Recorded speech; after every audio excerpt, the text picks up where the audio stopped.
thanks for the welcome, but mostly thanks for doing what every American should be doing, and that is having children and raising them right. It is the most important thing that you can do.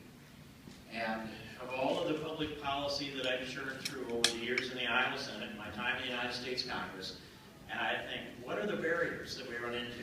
Well, invariably, here with this nation, we have more resources than any other nation in history. We have more technology. We have more ability to store and transfer information. We have more analytical ability. So why is it that we can't make more progress as a culture, a civilization, and a society? And invariably, it comes down to political barriers that stand in the way. And what stands in the way of political barriers? You have too many of the wrong people weighing in on doing the right thing. You're the right people weighing in on doing the right thing. And so I just would take this back to my time in the Iowa Senate as I was analyzing it. So what's a public policy thing that we ought to do here to address the education issue? And as technology began to develop, some people in this room were born after the internet was invented, not me. And so I saw it develop, and I began looking at this information that we could store and transfer and analyze better than ever before. And I took a look at our educational system, which 61% of the Iowa budget, it goes to education, and congratulations to Iowa for making that kind of commitment altogether in education. But we were still teaching in that methodology that put kids in a box, so say 24 kids in a classroom, whatever the number happens to be, and then you not necessarily move with the pace of the slowest learner, you move with the pace of the slowest learner that you don't leave behind.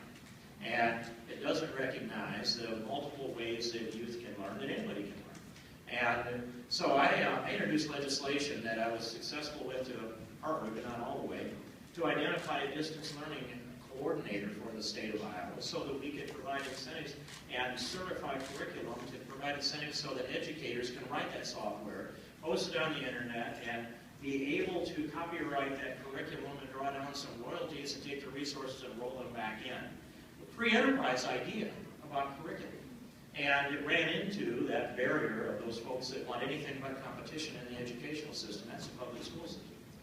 We weren't able to get that in place, but I learned quite a lot about how difficult it is to make these changes. And so I was in this place before I was elected to the Iowa Senate. I haven't changed my mind yet. And of course, anybody that missed the introduction, I am in Congress and I've been there elected since 2002. So a lot of it's federal policy. But I came to this place, which is this, that the parents make the best decisions on what's right for their children in every area, not only education, but in every area.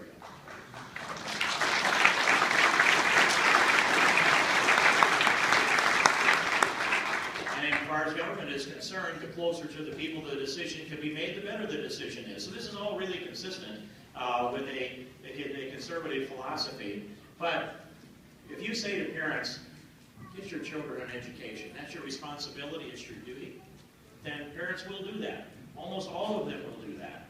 And I have long been, I put it this way, that what we need to do is take the resources that are being spent to educate children, package them all up into one check, and go to each child with a check for each child, and staple it to that kid's shirt collar, figuratively speaking, point our finger to the parents and say, get that child an education.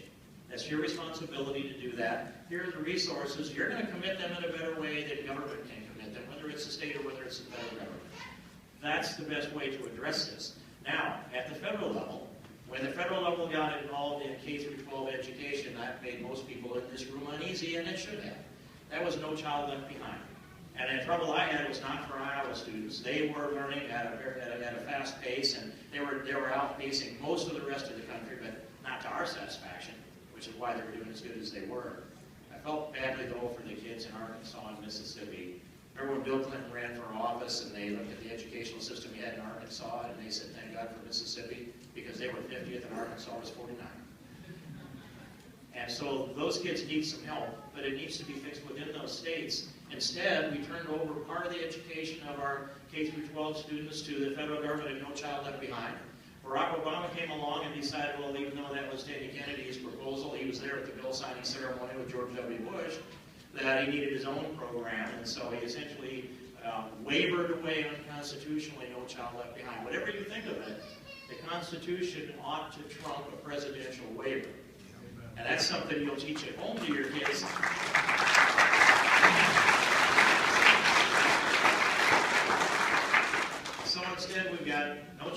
behind, wavered away, race to the top. That's more of the leftist approach to things.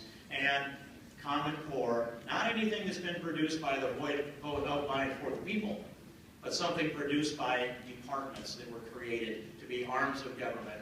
And it is headed, and you know it is, to a mandated national curriculum with subsidy pay hanging out there that the states will not be able to say no to. Now, we need to be able to say no at the Washington level. And so my view is that I would repeal No Child Left Behind. I would put an end to Race to the Top. I put an end to Common Core. The thing different to me than some people is, I think that the federal government ought to give that money back to the taxpayers instead of just advancing without conditions to the states, so that we reduce that kind of involvement and strings attached, so that your voice gets longer and louder and stronger. And the distance learning piece of this is an important core of the curriculum. But I want to reiterate this the way I started. And that is, this country needs a lot of help. We've somewhat lost track of what the Constitution says it means. We don't have enough confidence as a culture and a civilization to draw the bright line on what it says. But you will teach those things at home. You'll teach faith at home. And you'll get it taught also in the parochial schools as well. And in the end, that you've got the chance to do so. I count my blessings by the numbers of our children and grandchildren. The more blessings you all have here, the more blessings this country will have. Because we have a lot of babies and raise them right. That's the best thing we can do. God bless you all. Thanks for standing up.